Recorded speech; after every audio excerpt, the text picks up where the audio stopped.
Video showed streets blocked by burnt-out vehicles and people carrying victims to safety, while others grieved. Blessed are the eyes that see what you see. For I tell you, many kings and prophets have desired to see what you see, and have not seen it. To hear what you hear,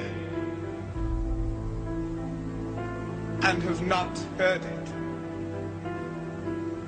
I thank you, Father, for hiding these things from the learned and the wise, and revealing them to the innocent and the simple.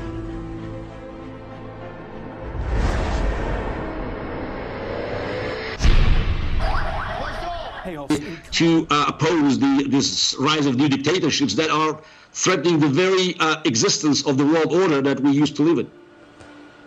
Yeah, well, they want a new world order. China, Xi Jinping, and Vladimir Putin in Russia. And this has taken us by storm. I mean, this is like a watershed moment. It's happening on the scale of an entire country of 40 million people. This is only something that we read about in books, saw in movies, and all of a sudden we are living those movies and those books. So you and I might ask the question, how are things going to play out in the Ukraine? We all know that also the next step that we see is a no-fly zone over Ukraine. And I know that everybody is saying, no, no, no, the Third World War will start. I will be very blunt with you. It has already started.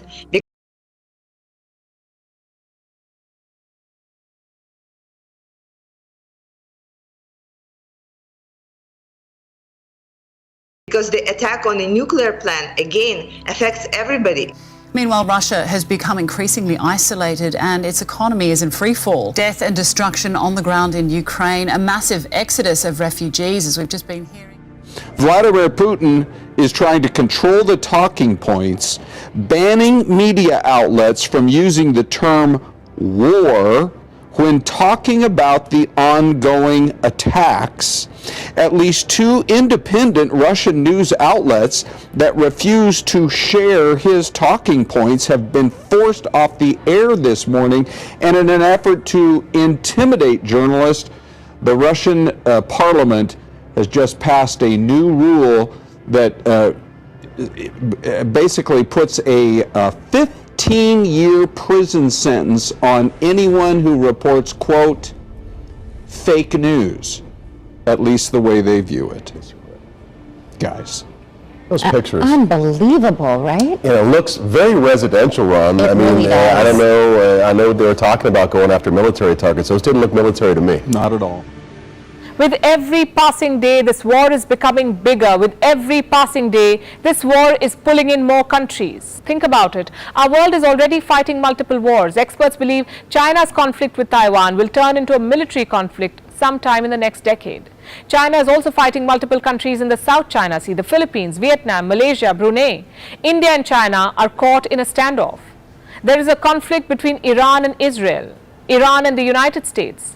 The United States and North Korea are arch enemies. So are the United States and Cuba.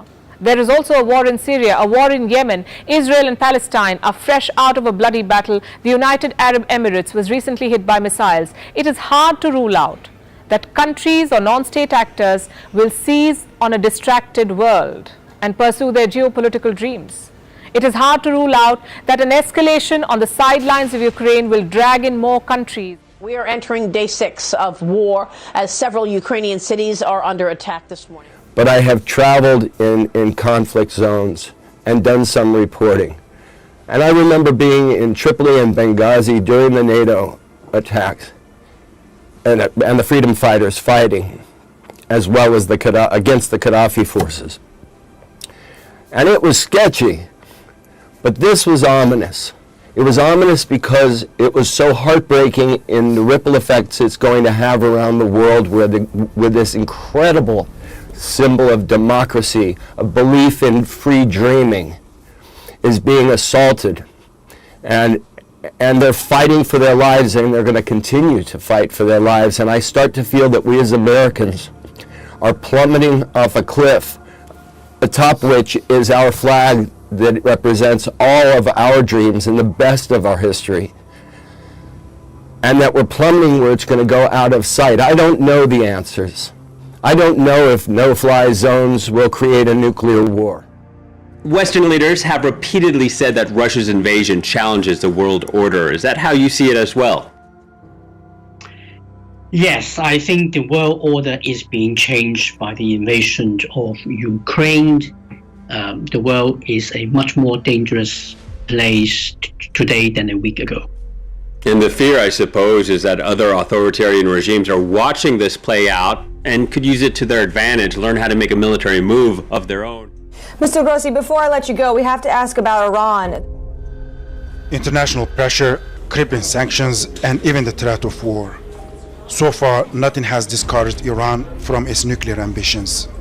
Some analysts say its determination is part of Tehran's strategy. Vladimir Putin, and don't forget, Iran has been brought into the fold as well. They were doing military exercises, the three of them, and the U.S. is trying to get the U.S., this administration trying to get the U.S. back into an Iran nuclear deal. Iran has long desired nuclear technology. Following the Islamic Revolution in 1979, most countries cut off all nuclear cooperation with Tehran. And without reliable foreign fuel supplies, Iran started developing its own nuclear program. But as a consequence, it has been under economic sanctions since the 1990s. The West has been suspicious of the country's venture into nuclear energy, especially because of the high cost it has paid. Some experts also say it makes little sense, considering Iran is among the world's richest in natural resources. But Iran says its goals are peaceful, and it needs nuclear power to diversify its energy sector, as its oil fields will eventually be depleted. By giving up much control of its nuclear activities with the 2015 deal, Iran has also hoped to convince the West that it only means peace.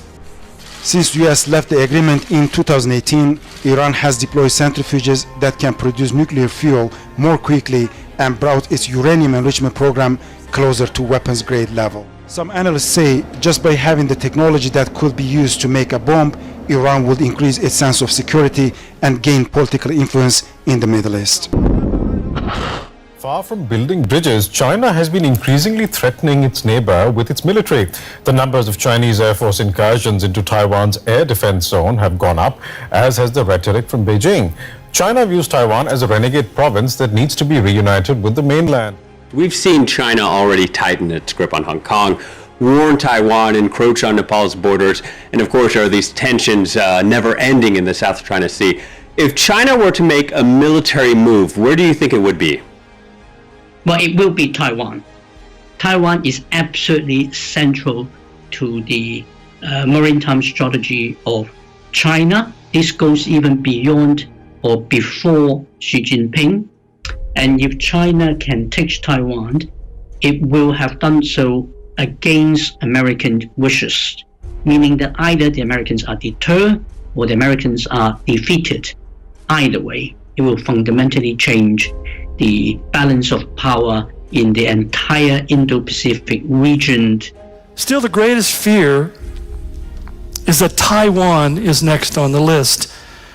And if that happens, we are in serious, serious trouble economically, militarily, and politically, because China will then control the flow of trade around the entire globe. Supply chain problems, you'll yearn for the day when we were dealing with a lack of toilet paper. Our fellow journalist was just saying that it seems in Ukraine like Second World War, and it does, because Putin is trying to rebuild the Russian Empire or Soviet Union and drag all of us to the past, and we want to go to the future.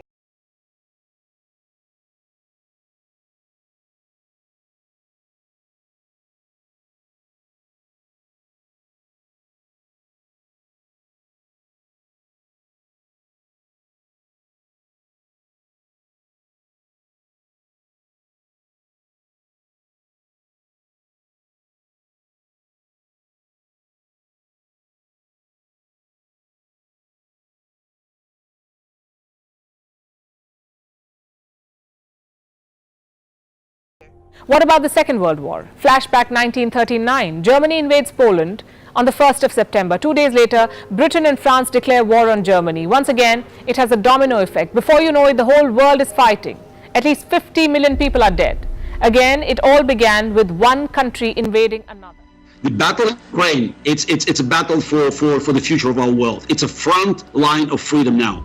Well, some say Russia's invasion of Ukraine has started a new era. What good are political boundaries in the face of a nuclear arsenal and defiance from an authoritarian leader? Those are questions being asked around the world. In the meantime, the war in between wars continues. Experts say a nuclear Iran would change the whole region and could lead to a nuclear arms race in the Middle East. A return to energy dependence. Do you realize that 7% of our oil now comes from Russia?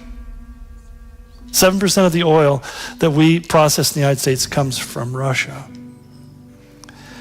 But maybe more telling is that the United States' influence as a trusted partner amongst other nations has been pretty much decimated through the Arab Spring, which instead of bringing democracy and liberty to the Middle East, propped up some of the worst despots and has led to the deaths of millions of people through this internecine warfare that goes on amongst them. We know Russia's economic might in part rests on fossil fuels. It's the world's biggest exporter of natural gas and the second biggest exporter of crude oil. That's worth over $160 billion a year. And this is one of Russia's biggest income streams. As the Harvard economist Jason Furman puts it, Russia is incredibly unimportant in the global economy except for oil and gas. It's basically a big gas station. But you see the whole idea, and we understand, what's the end game here? Why would somebody go into a country like Ukraine with nothing really to gain? Well, first of all, it's the breadbasket of Europe. It's the largest wheat producer in the world. It also produces a ton of agricultural products. But more importantly, all of the Russian fuel lines, energy lines, gas and natural gas, go through Ukraine and into Europe. So whoever controls those fuel lines controls Europe. Because Europe as a whole gets 30% of its energy from Russia, through Ukraine, through Nord Stream 1. And amazingly, our current placeholder in the White House invited Russia to continue building Nord Stream 2, which would have increased dependency. The Germans, who do not like us, have never been our friends, and I think many of them still think they should have won World War II, basically have been complicit, along with Italy and other countries in Europe, in trying to displace the United States. And we'll touch on that very briefly, but it's a big issue. So that if Putin is successful, Europe could be forced into submission, especially because we no longer produce any excess energy to be able to replace what Russia provides for them now. Most of us begin to realize that not only causes disruption, it really would require the reordering of our entire life. It's a powerful thing when you're talking about factories that run this stuff. And of course, because Europe has been much more aggressive in pursuing climate change, they've shut down all of their nuclear plants. And the same plan is going on here, where the Energy Department under the current administration has just refused to relicense 2 nuclear energy plants in Florida that have been operating since 1973. With no explanation, other than the fact that we have to move away from the cleanest form of energy in the world. You know, it's interesting. As John McCain put it so, as he often did in a very comical way, he said, Russia is nothing else but a gas station with nuclear weapons. In a very real sense, even to this day, 50% of their income is oil. 50%. Their economy runs on it. And, you know, it was really interesting. People saying, why didn't he do this during the Trump era? Well, think about it. We were energy sufficient. we didn't have to import oil, and we started supplying natural gas to the European nations so they wouldn't be dependent upon Russian oil. But you know, because the most important crisis facing the world today is climate change, our government, in its immeasurable wisdom, decided that what we need to do is become energy dependent upon others.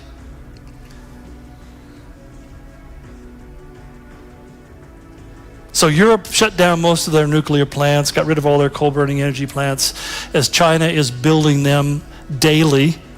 China puts up 1 coal plant a day to produce enough energy to keep their engine going forward. And they're buying one of the resources. Their coal comes from Russia. They have entered into an alliance and agreement now that they're buying Russian oil in huge numbers in order to continue to support and provide funds for the Russian economy. But you see, we looked at Russia as being a defeated enemy with no hope of coming back, that we viewed them as being like Germany after World War II. And we looked at China as this giant market to be exploited. And in that regard, corporate greed and political corruption induced our government and business elites to start feeding the dragon until it has become so big and so dominant that now we live in fear of it. Over that time, China has become the sole provider of 90% of our pharmaceuticals. Realize that 90% of the drugs that you pick up in the drugstore are produced by China. 90% of computer chips produced by China. 90% of our rare earth metals that we need to run our engines of industry are mined in China.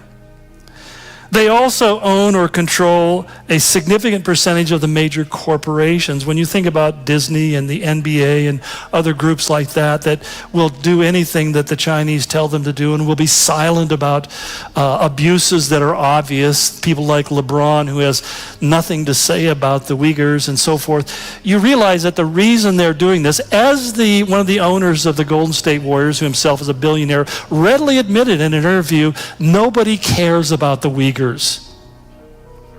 Why? Because they're making millions. I mean, they're making billions of dollars in profits by their coalition and colluding with the Chinese. One senior U.S. diplomat said recently, the greatest risk facing the U.S. in the 21st century is a two-front war involving its strongest military rivals, China and Russia. Part of our reluctance, and I'm not anxious for it, but part of our reluctance from taking stronger measures against Russia and the Ukraine is the fact that we can't afford to fight on 2 fronts. Even though our military doctrine for decades has been to be able to fight a 2-front war, because we did during World War II, the idea has been we can't afford to that. And they just cut the military budget by several hundreds of millions of dollars this year. A former Prime Minister of Sweden, a guy named Carl Bildt, who's still a respected commentator on international affairs, said, what has not yet been fully appreciated is the possibility of both happening simultaneous in a more or less coordinated fashion. First Ukraine, then Taiwan.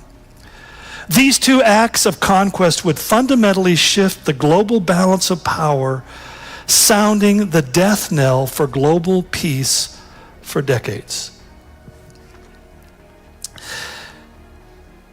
This is what made China's response to the invasion so fascinating. Despite U.S.'s pleadings to do what they can to dissuade them, it's interesting, they actually leaked something to their news agencies by one of the senior editors of one of their main news distributors in China. And he said this, he said, China needs to back up Russia while refraining from treading on the toes of the United States and the European Union, for in the future, China will need Russia's understanding and support when wrestling with America to solve the Taiwan issue once and for all. So what was China's response to the invasion of Ukraine? They sent a squadron of fighters into Taiwan airspace. That was their response. The torpedo that sunk the Cheonan and took the lives of 46 South Korean sailors was fired by a North Korean submarine. North Korea's weapons program continues to intensify. Now surpassed 1,000 missiles. Global leaders expressed concern over North Korea's latest atomic test. Kim Jong-il's government strongly defended its recent atomic test as a rightful response to Western aggression. The president appeared at the UN to call for severe sanctions against North Korea. This morning comes the news of Kim Jong-il's death. North Koreans greet their new supreme leader, Kim Jong-il's son, Kim Jong-un. 우리 공화국의 통일은 남한과의 한민족을 갖고 올 것이며 경제와 산업의 발전을 갖고 올 것입니다. Today, our beloved leader, Kim Jong-un, has united North and South Korea, forming the Greater Korean Republic. Talks to end the Saudi-Iran war have stalemated once again. Meanwhile, damaged oil wells and pipelines burn uncontrollably, deeply affecting world supplies. Although costs at the pump are ready to break the dreaded $20 ceiling. The only good communist is a dead communist! Across the nation, civil unrest has intensified with the demise of the U.S. dollar. This is not a retreat, nor are we abandoning our Asian allies. Under threat of annihilation by the Greater Korean Republic, Japan has surrendered. Martial law is now in effect. Excessive force will be used. Hours after the president ordered a freeze on bank withdrawals. We don't know where we will get our next meal from. The Mexican government has imposed strict immigration quotas, effectively closing its borders to American refugees. Koreans' annexation continues to spread despite the U.S. Today, the Greater Korean Republic launched their latest communication satellite, claiming it will bring a message of peace to the entire world.